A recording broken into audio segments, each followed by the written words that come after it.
All right. Good morning, YouTube family. Today is March 19th, 2020, and the time is 11:57 a.m.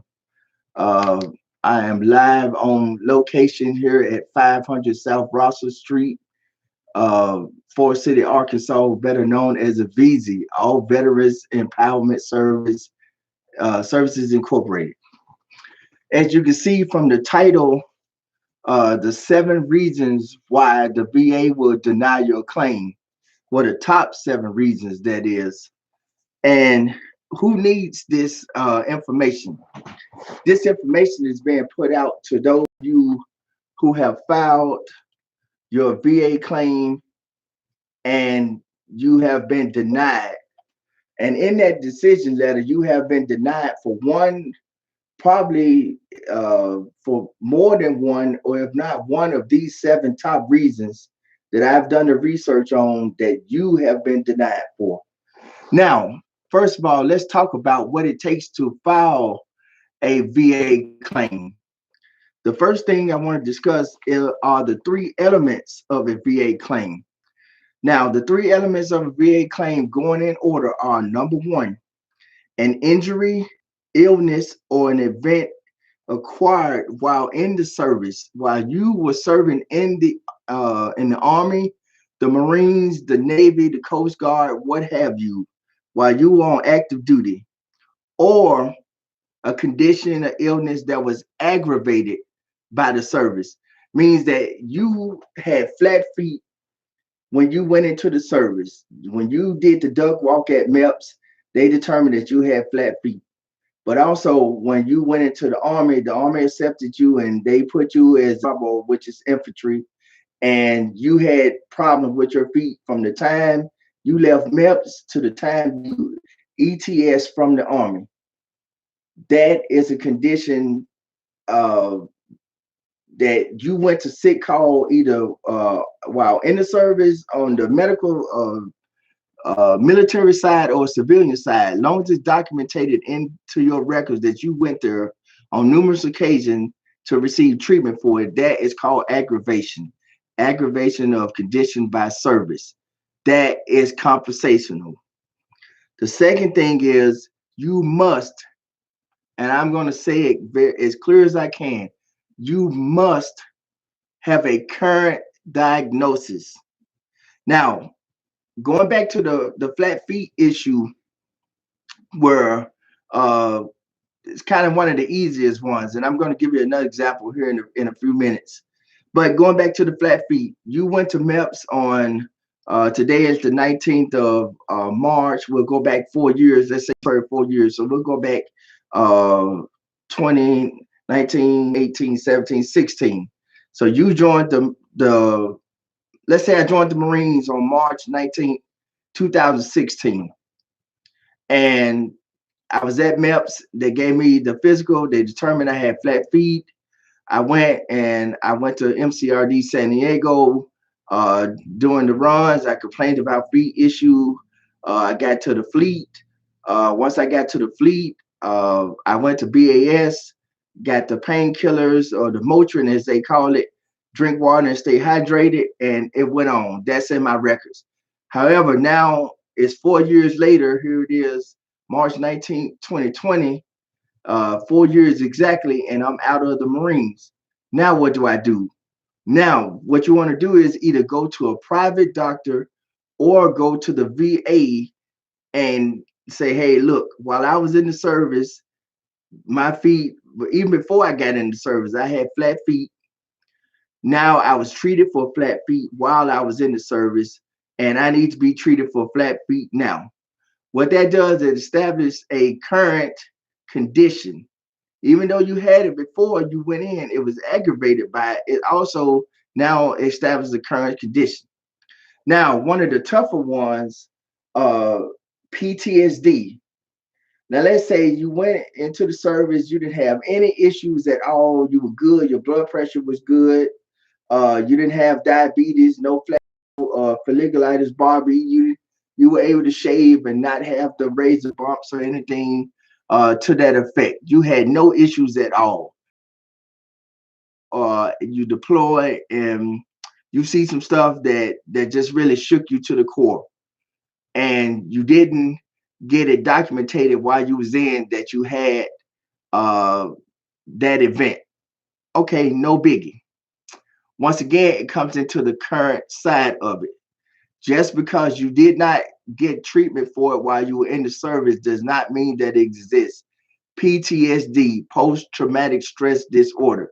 You got out of the service, now it's affecting you. How do I solve this? One of two ways, really one of three ways. So let me be very clear in this video.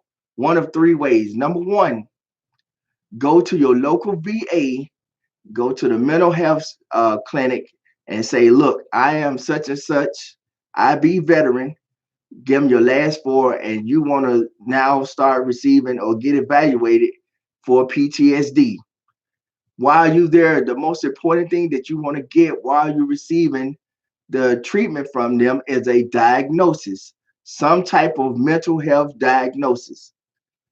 Or on the flip side, if you can afford it, or if you have the Medicare or Medicaid, and you decided to go to the private doctor, Mid-South Health or something to that effect, and you decide that you want to receive treatment, those are actually treatment records that you can submit to the VA.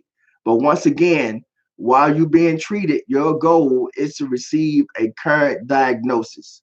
So once you receive a current diagnosis, and I'm not guaranteeing you that the VA will look at that and say, okay, cool, check in the box, give IB Marine a 10-30% rating for such and such.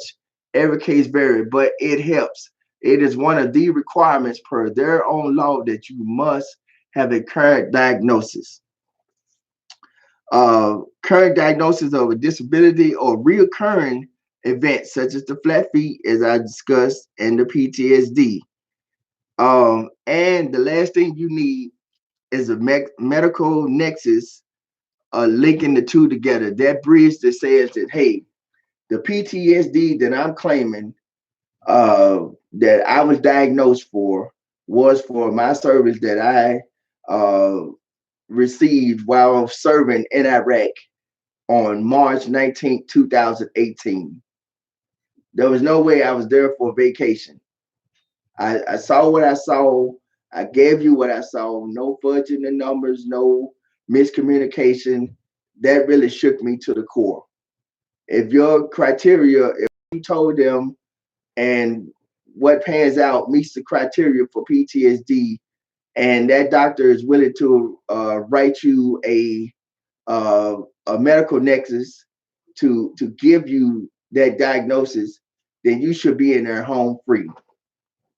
So now that we discussed the three elements of a VA claim, let's talk about the top seven reasons that the VA will deny your claim. Number one reason, VA says that you lack your lack of current disability. As I stated, in order to file a VA claim, in 99.9% of the cases, you need to have a current diagnosis for what you're claiming for. Just because you had it while you was in the service, a one-time event more than likely will not get you a VA compensation rating of any kind. If anything, worst come to worst or best come to best, however you choose to see the glass half full or half empty, you could walk away with 0% and fight for an increase down the road. But 0%, you're not getting financially compensated for it at all. The second reason why the VA may deny your VA claim for disability is no proof of in-service injury, illness, or event. Now, most of you all get the decision letter back that says, we looked through your medical records and we can't find where you went to BAS not one time saying that you complained about your flat feet.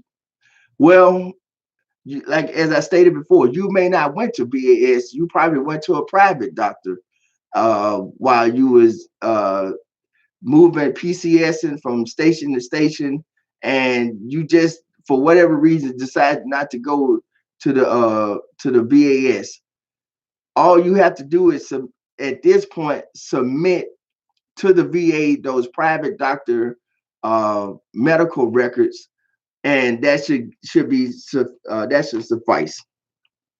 Number three, lack of medical nexus connecting your disability to your military service. That nexus letter is going to be a key to minimizing the BS, should I say? I don't want to cuss, but the minimizing the BS of what you're going to have to go through in order to get your claim approved.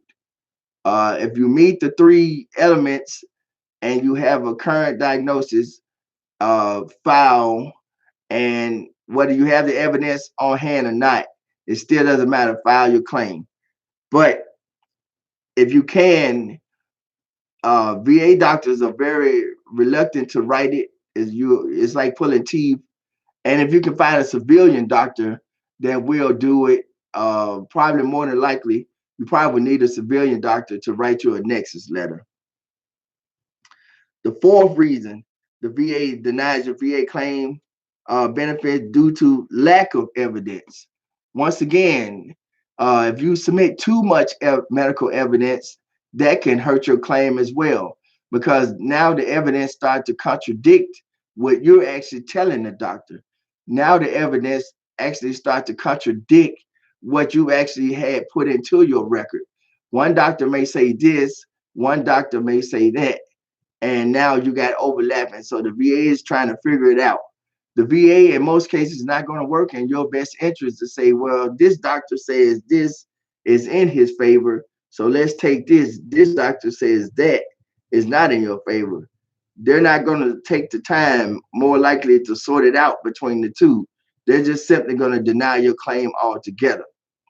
Now, the lack of evidence is, like I said before, more than likely you didn't, if you did not go to the VA while you was in service. I said VA, but while you was in service, you didn't go to the medical for your particular branch, and you decided to go to civilian doctors. Get those records and submit it.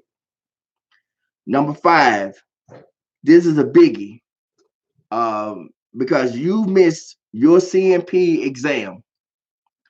Once you miss your CMP exam, and there's been cases where veterans have gone to have rescheduled the CMP, and somehow, some way, it did make it to the VA rater.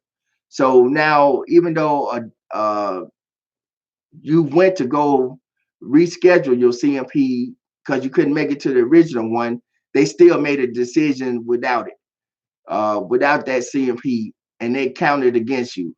Or in the worst case scenario, your doctor told you not to go to the CMP. I've seen this one before. And you did not go to the CMP, and that was still held against you. And the VA still made a rating decision without that CMP, and they held it against you. Now it seems like that small little thing of you missing your CMP is going to hurt you. It's going to cost you hundreds, maybe thousands of dollars, because they're not going to go back and make an adjustment to say, well, I know you called the department for CMPs to reschedule, or even though your doctor told you not to go, we scheduled you for it and you didn't show up. So too bad, so sad. I'm convinced that even if the doctor tells you not to show up, if you can show up, I would show up anyway. I know I'm not a medical professional of any kind, nor do I profess to be, nor am I going to pretend to be one. But if you can, at all costs, once you receive your letter in the mail saying that you have a CMP scheduled for uh, 3/21, 2020, 2020, I would go to that CMP at that time. Even if you're gonna be late, still show up for that CMP. Do not miss that CMP. Reason number 6, the veteran used the wrong form. Now, I've seen where people were applying for individual unemployability, but they will put it on the 21-526 EZ, or they would just put it on a 21-4138 statement in support of claim and say, this is my application for individual unemployability, and roll with that. No, it's not going to cut it. If you're applying for an increase, you must use the proper form to apply for an increase. If you're going for a VA claim for compensation, go for that VA claim for compensation, but make sure you put it on the right form. The 7th and final reason, top reason why I've seen that the VA has denied your claim is miss VA forms deadline. Now, one of the biggest things is the Form 9. You get your statement of the case and they send you a Form 9. You have 60 days to get that Form 9 back in. I've personally seen it where I've had veterans come here to the office and say, hey, the VA gave me this. What do I need to do with this? And I'll look at it and explain it to them. This is your statement of the case saying that you were denied for such and such, and it remains denied. This is the Form 9 that we must send in to keep your case alive. Well, first thing I do is when I grab that statement of the case, I go back to the original page to find out when that was sent to you, because that tells me from that date, I have 60 days to send that VA Form 9 back in. If not, your case will be closed out and you must start over from the beginning um, with an appeal or with an actual new claim in some cases. Because when that case closed out, the evidence that you submitted also goes away, it dies as well. Now, also, when the VA send you a letter saying that we are working on your claim for folliculitis Barbie, meaning that you're a guy and you shave and you get these razor bumps like I have, and I get the folliculitis Barbie, and they say, well, we need further evidence for you showing that you have folliculitis Barbie. Excuse me, saying that you have folliculitis Barbie. Um, Either you have a current diagnosis for it or you don't. Where at this point, to save that, I would take a picture or have someone take a picture of all of this, both front, back, side, all that dated. You don't need to get it, what do you call it? You don't need to get it notarized or anything like that. Just this is me, IB veteran, full social, last four, however the case may be. Attach the 21-4138 statement and support a claim to go along with it, and submit that to the VA. Once you submit that to the VA, that should give you your evidence for your for legalized Barbie. Now, what it says is that you missed the form deadline, because usually during that time period, they only give you 30 days to send that back to them. Now, once you get that 30 days, if you go past that 30 days, more than likely the VA will never look at that evidence again unless you submit a new claim. I wouldn't want to chance it to submit a new claim because your new date starts over at that time period. Um, and those are the top 7 reasons why I see the VA deny your claim. And for those of you who are just coming on, I'm going to go down that one more this list one more time. These are the top 7 reasons why your VA claim is being denied or could be denied. Number 1, the VA says you lack a current disability. Number 2, no proof of in-service injury, illness, or event. Number 3, lack of medical nexus connecting your disability to your military service. Number 4, the VA denies your VA disability benefits due to lack of evidence. And number 5, veterans miss their compensation and pension exam. That's a big one. Number 6, the veteran uses the wrong form. And then number 7, veterans miss disability form deadlines. If you have an issue that needs to be addressed, you can come by here. We're located at 500 South Rosser Street, here in Fort City, Arkansas, 72335. And my name is Greg Harris. I'm a volunteer service officer here. I assist with filing VA claims for disability compensation.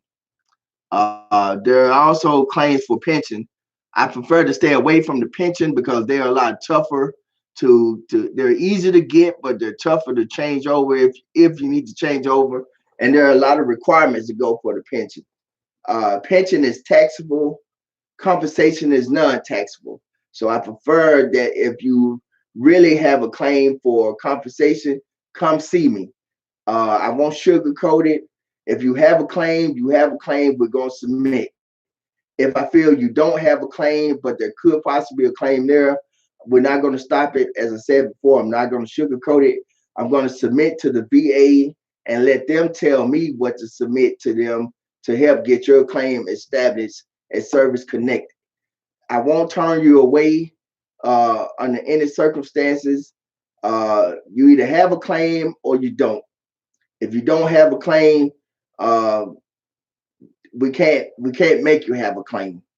Uh, Plain and simple. But if you do have a claim, we're gonna see that claim all the way through from the beginning to the end to where the VA says, look, we've compensated you as much as we compensate you for that issue, for that claim. Stop asking us. Once they get to that point, I might be hard-headed and go on and ask again. But at the same token, I don't want to put you, the veteran, in jeopardy.